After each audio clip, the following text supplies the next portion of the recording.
Hey, it's Chris, and welcome to the Between Dreams podcast.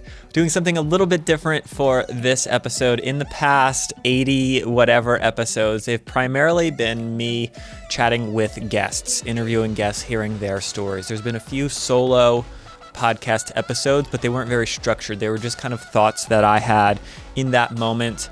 And I'm thinking about this new structure of doing guest interviews like the previous episode with Isaac Deitz, part 1, and then in between the guest interviews, do a little bit of a recap, summary, kind of adding my thoughts onto those conversations, because one of the things that I want to do in these episodes that I'm like, when I listen back to them, I realize that I'm talking more than I want to be, which might sound funny thinking about like wanting to host a podcast. It might seem like one of my big goals of hosting a podcast would be that so I can talk and share my ideas.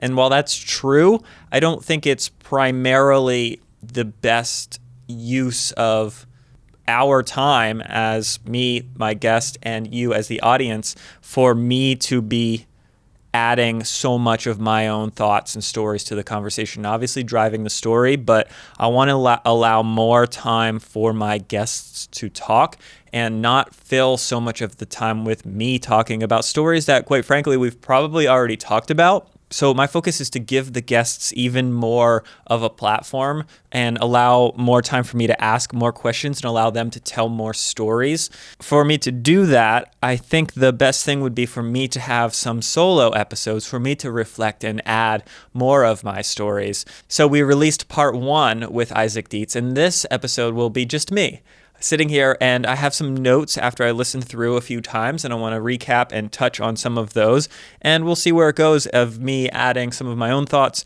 as well. And then we'll see if we want to do a recap of like part 1 plus a recap of part 2, so it would alternate every week. 1 week is interview, the next week is a recap, or maybe we do part 1 and 2, and then I recap on both. The awesome thing about creating podcasts, and this will get into the actual content that we were talking about and the principles and ideas that we wanted to share, especially with what Isaac's thesis and what he was talking about is that it's so cool you can have your own podcast or your own YouTube channel or write your own book. There literally are no rules. Someone the other day asked me, how many podcast episodes should I have in my season? Like, I want to release season 1 of my new podcast. And I was like, it doesn't matter. Like, sure, like come up with an idea of what you want to do. So it's like, cool, like I'm going to release 8 episodes per season, and season 1's going to have these 8 episodes, and it's going to be around this thing. I sometimes get the feeling that sometimes people put this like importance on how many episodes do I need in my first podcast season. I'm like, first of all, podcast season, the idea of seasons of podcasts is just made up. Just like everything that we do is just like somebody made something up and then decided that that's what it is. Like, how long should my movie be? Well, I don't know. Someone just made that up, that like movies are 2 hours long. But like you could make a movie that's like 6 hours long, and if it's good, people might be into it. Like, I don't know if people will sit in a theater for 6 hours, but like if it's really good, people will go. Or if you make a short film that's like 1 minute long, that's not less good.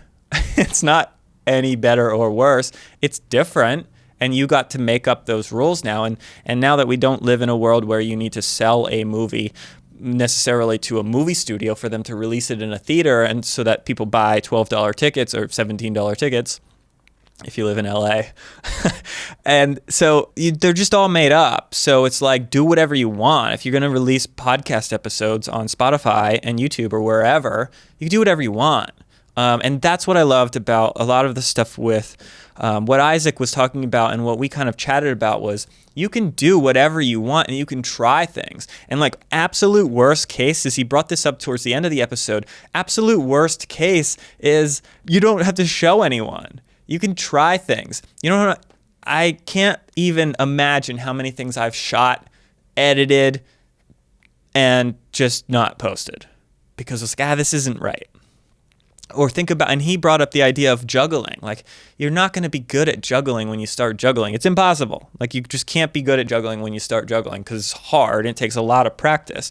But you need to be bad at it before you can be good. And then I told that story of how I was using this camera slider for a shoot, and it was on wobbly stands, and I did this I did this video shoot that I needed. I tested it out, and it was like wobbly. I was using wobbly stands, and the shots were ruined. But I tried them out on a shoot that I wasn't getting paid for, so it didn't really matter that much that I had wobbly footage. But the next week, I was doing like a high importance video shoot, and I needed the sliding camera, and I knew to get better, sturdier stands. And that is the one, if there's one line out of the part one with Isaac that I find will resonate with me forever, is he talks about, if you're a filmmaker, this is relevant to whatever you're doing. The only way, I know I'm going to mess up his actual quote. So this is an abridged quote of his. The only way you could make this film that you're working on now, or this podcast, this whatever, better, is if you did another one before this.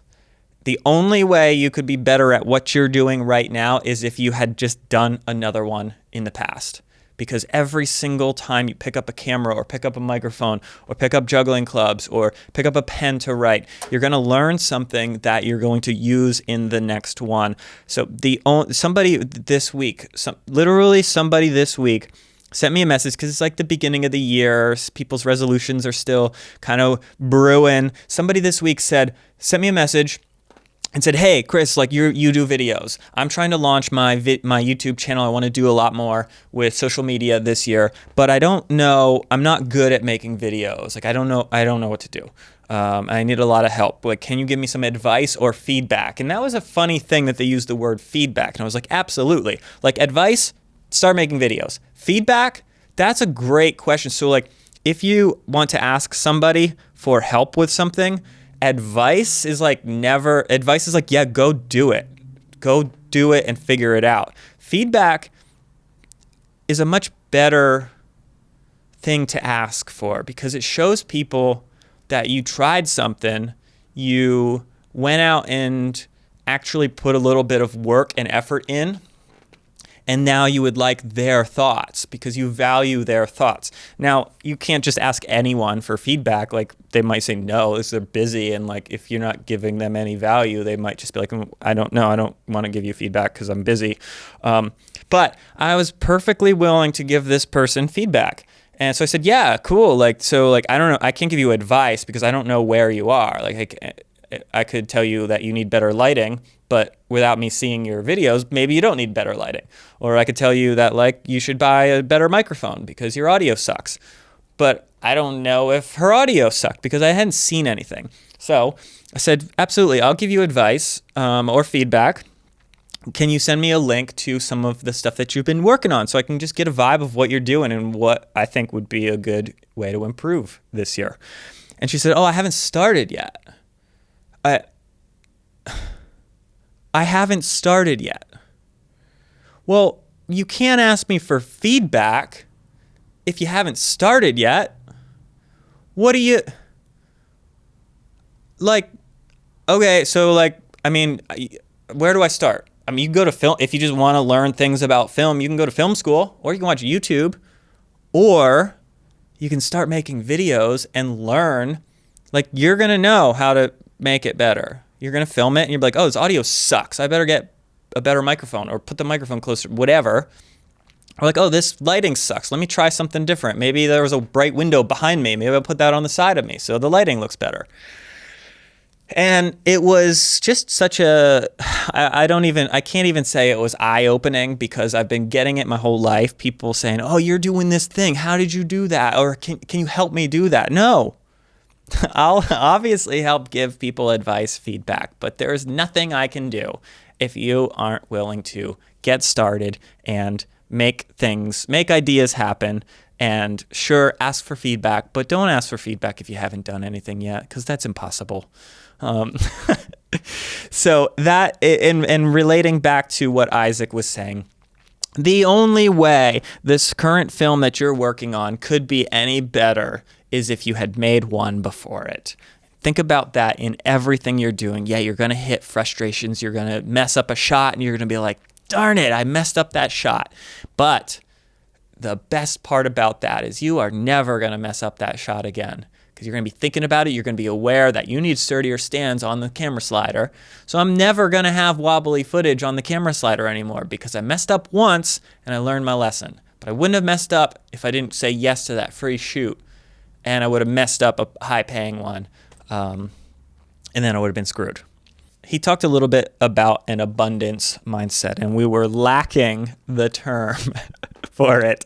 Of course, the term that we were looking for in the beginning of the episode was scarcity. The opposite of abundance is scarcity. We were calling it lack, and the idea of lack. Same thing, not as good of a word. Scarcity versus abundance. So my question to him was, why do you do these things that appear to be helping other people at the expense of you helping yourself? He does a lot of these things at his house and building these communities and hosting these events where he doesn't require pay for people to come.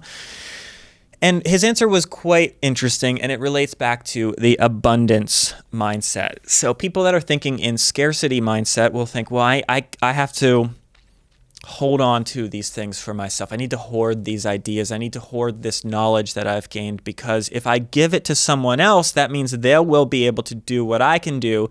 That makes me less important, less valuable. And obviously, I hope listeners of this show will understand where I'm going with this already without me needing to say it. But it was quite interesting to hear him say, the more that he helps other people and builds his community, it doesn't end up hurting him in any way. It actually ends up helping him and giving him a bigger network of people to collaborate with. And he knows by collaborating with somebody, he'll know, oh, I can utilize this person in the next gig or shoot that I'm doing. So the abundance mindset means the more you provide and help others, the more that ends up helping yourself. Not in a selfish way, but in a community building way. And I loved his example of the Wright Brothers. So the Wright Brothers are obviously credited with inventing flight or whatever. And it was interesting to hear, like, they certainly weren't the first people to be experimenting with flying machines. There was people all over the world trying this. They get a lot of the credit because they were documenting it. And paired on top of that was an interesting thought of, if the Wright Brothers were interested in having that idea as their own and not sharing it, would that have actually benefited them? And it came up several times, and one of Isaac's examples was, if your goal is to make the world better, if you believe that your idea is going to make the world better, it's in your best interest, and you should want other people to steal it. And then he talked about a little bit about the idea of, you might not get credit for what you do, but you might spark the mind that does. There was like two combinations of those ideas that he brought together, and I'm just going to let you listen to the episode because he's just said it so beautifully that I don't want to ruin how he said it. So thinking about the Wright Brothers is like, it was in their best interest to share their idea. If their goal was to be able to fly anywhere in the world, anytime, you're going to need to have other people able to use that idea.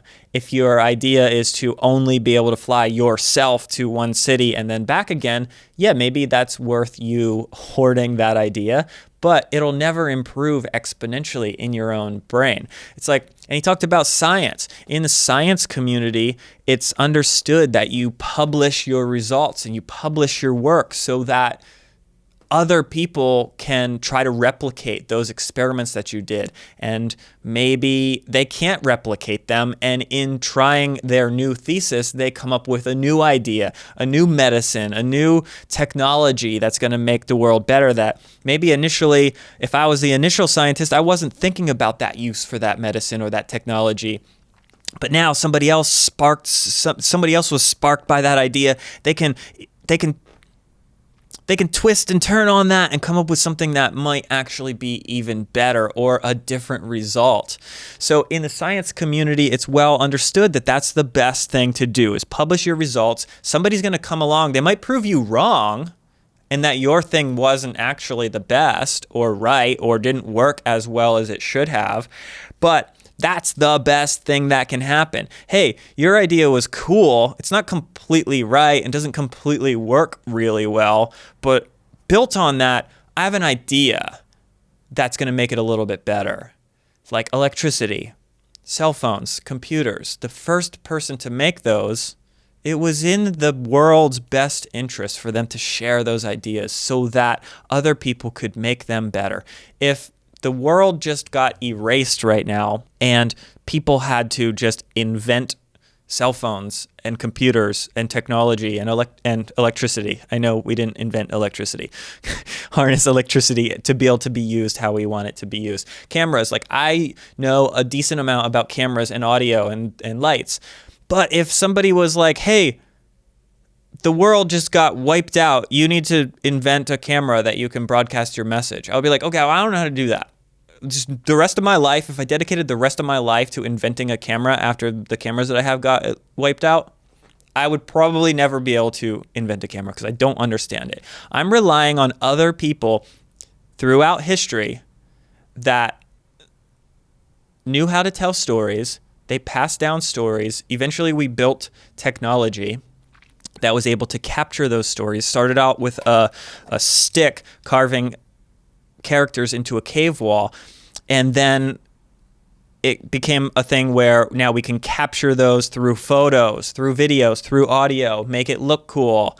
What I'm doing with my life, sharing stories and capturing content, was not possible without every person throughout history telling stories and figuring out, incrementally getting better at capturing those stories to pass on, spread, amplify that message, and pass that message down through generations. So for some reason, in art, a common thing is to hoard ideas. Science is like, yeah, cool, share it. Let's spread this thing and help make it better. In art, for some reason, individuals are thinking not in abundance, but in scarcity, in a lacking mindset that if I share this idea that I have, somehow that's going to take away from me and give the benefit to the other people. When it does give the benefit to other people, but it also gives the benefit to you because they're going to go make it better, and then maybe you can go back around and make their idea that they built on top of you a little bit better. Climbing that ladder one step at a time. I don't know who's going to build the rung. I'm just working on this rung right now. Somebody might build the next rung. Boom. While I'm still working on this rung, they built this rung. Now I can step on it and do the next thing. Now built around a community of people who are collaborating and sharing and helping others. We could build that ladder. Everyone can be building a rung of that ladder at the same time. And now, boom, we're up and doing something super amazing. And I'm not climbing on top of people. I'm climbing on top of rungs that we're all able to climb. A rising tide rises all ships. I said that wrong. Somebody comment below, what's the actual quote of that? You know, the rising tide brings up all the ships. So it's like, you know, we're rising this tide up and it's impossible for a ship to be left behind. So it's just like making things and sharing ideas benefits not only yourself, but everyone around you.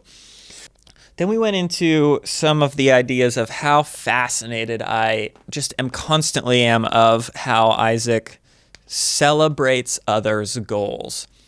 Through his events at the Thunderdome, he does these he has these amazing moments that don't feel competitive, non-judgmental. He and everyone else there is helpful, supportive, and it really feels like everyone is there to benefit the community. And my specific thought on it was, there's people who make work and they might have crappy audio in their project, or their lighting might be terrible, or the color grade might, whatever. And it's really easy, I think, for a lot of people to be like, to see the negatives and be like, okay, cool, like you tried, but your audio sucks. And that feeling of that judgmental feeling and kind of criticism of a specific part of the projects, I've never felt even a hint of that at the Thunderdome. And I asked him about it, and it was so interesting. It's like almost like I guess the word could be empathy in a way, is that you don't know what the other person is actually working on. And then so like we'll wrap this all up in a package. When he was talking about teaching people, he thought that the world of teaching sometimes gets it wrong in that giving people too much knowledge and saying, hey, you need this microphone, hey, you need to work on your audio better, hey, you need to make your lighting better, is overwhelming and will actually discourage people from getting better. What the main focus of a teacher should be is maybe not teach them all of the technical things that are going to overwhelm them, but make them fall in love with the work. Once they fall in love with the work and realize how much power they have in telling their story and capturing their thing or whatever it is that they're doing, they're going to be more and more interested in learning what microphone they need, what lights they need, what better camera that they need. They're not going to be interested in those technical things until they absolutely love the work that they're creating. So a teacher's job might not be to actually teach any technical things at first, but the first step is to make the person fall in love with the work. And I thought that was pretty amazing and tied into his goal of celebrate others' goals. And it was so fascinating to me how all of the thoughts and topics that we talked about kind of tied into one, where it's like reverting back to the Wright Brothers thought. I don't think it's our job to hoard ideas and info and inspiration and whatever it is so that we get the credit of being this thing. Like the reason for my podcast isn't to show that I talk to cool people. It's like to spark ideas that will help other people go make stuff. I want to see people go make their own podcast. I want to see people go write their own book. I want to see people go talk on their own YouTube channel about ideas. It's like steal the ideas that I have. Don't steal. Borrow the ideas that I have. Like, don't make a set that looks exactly like mine. You could say, oh, I like his lighting, and you could send me a message like, hey, how did you make that lighting work? Or you can say, how did you make that audio sound the way that you did? And I'll tell you, don't make it look exactly like I do it, or that anyone else that you see does it, but you can certainly take ideas. I didn't invent any of this, but I've taken little pieces of things that I've seen and enjoyed and appreciated. I was like, I want it to be like a living room vibe, but I want to have like kind of cluttery things in the background, but still focused. And it's like, okay, now I found stuff, and like half the stuff that's in this set, it was like found in the garbage, and we like pieced it together. So that was really cool for me to be able to piece things together and kind of steal from a lot of places. There's another artist quote of that, like, stealing from one place is theft, but stealing from multiple places is art, whatever that quote is. Mess that one up too. Leave a comment and tell me what the right one of that is. So it's like, and when if you steal from enough different places, you're not actually stealing anything. You're just being inspired by a lot of different things. If you just like try to rip off one person's look or style or whatever, then that's actually stealing. So don't do that. And go with the flow. A lot of the best things that happen from mistakes. And we talked about that with juggling. Like, some of my favorite bits in my juggling show are inspired by things that happened when I made mistakes. And then I would try to like kind of sometimes even like recreate those mistakes because they were really great. And opened up the opportunity to not stay on the specific script of the show and be able to go with the flow. And he talked about that, shooting music videos where there's a tornado coming, and they're like, okay, let's run outside and shoot something. And there was like water on the lens. Like, no, just leave the water. It actually looks cool. And then it becomes something that's like, oh, we created this new style that wouldn't have happened if there wasn't a tornado and water on the lens. And it could create something that's like really cool. So I'm really excited about this episode because that's all just part one with my conversation with Isaac. So if any of these ideas sparked your mind and you would like to dig into them and you missed part one, you can skip back to the previous episode that was released and you can listen to part one of our conversation. And if you did listen to that and you want to hear more, the next episode that's coming out will be part two with Isaac. And really excited to share that and have this reflective part of the podcast. So if you've made it this far, thank you so much for watching and listening. If you are listening just on podcast audio players like Spotify, Apple Music, podcast app, whatever, wherever you're listening to podcasts, you can also watch these. We release all of the episodes on YouTube, so you can go to my YouTube channel and find them.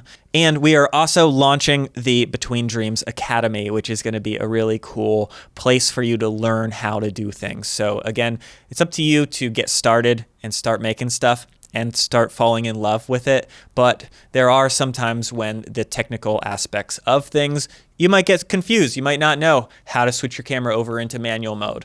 And that'll be a place where you can actually learn some of those technical things once you get beyond the part of being inspired to go make stuff. So go make stuff, start. Don't wait for someone to teach you how to do things. Get started. And then when you hit roadblocks, seek help, seek feedback, go take a class, whatever it may be. So we're actually launching the first class, which is going to be turn your camera from auto mode, where you don't get the photos that you are imagining in your mind, to manual mode, where you can actually take over the control of your camera and make it do the things that you want it to do in your brain. So if you're interested in that, go to chrisruggiero.com/learn. That's on the screen right now. And if you're just listening, that's it ends in IERO, begins with rug with 2 G's. I've been trying to figure out a way to make people know how to spell my name. Ends in IERO, begins with rug with 2 G's. I don't know if that makes it harder or easier to remember, but I feel like splitting things up sometimes helps people. So that's going to be the first lesson class that's released. And depending on when you're hearing this, you can head over to chrisruggiero.com/learn and either see more that are coming, or by the time you hear this, maybe these classes are actually out and released and you can sign up and be part of them. So thank you so much for watching, listening. Again, if you're in whatever player or platform you're listening, if you're allowed to rate, review, subscribe, however it works in that specific player, do whatever you think is appropriate. Like subscribing, liking, following on Spotify. If you are listening on Spotify, hit that follow button. YouTube, subscribe. Apple Podcasts app, that's good for ratings and reviews, whatever. You know how to do it. All those little things that you guys do really helps the show grow and allows more people to listen, which means that we can keep doing it and keep getting awesome guests, keep getting better guests, and make all of it better and allow us to do it more often. So that's it for now. Thank you so much for listening. Tune in for the next episode, which is part 2, my conversation with Isaac Deitz. If you didn't listen to part 1, you can do that now. That's it for now. Thank you. And goodbye.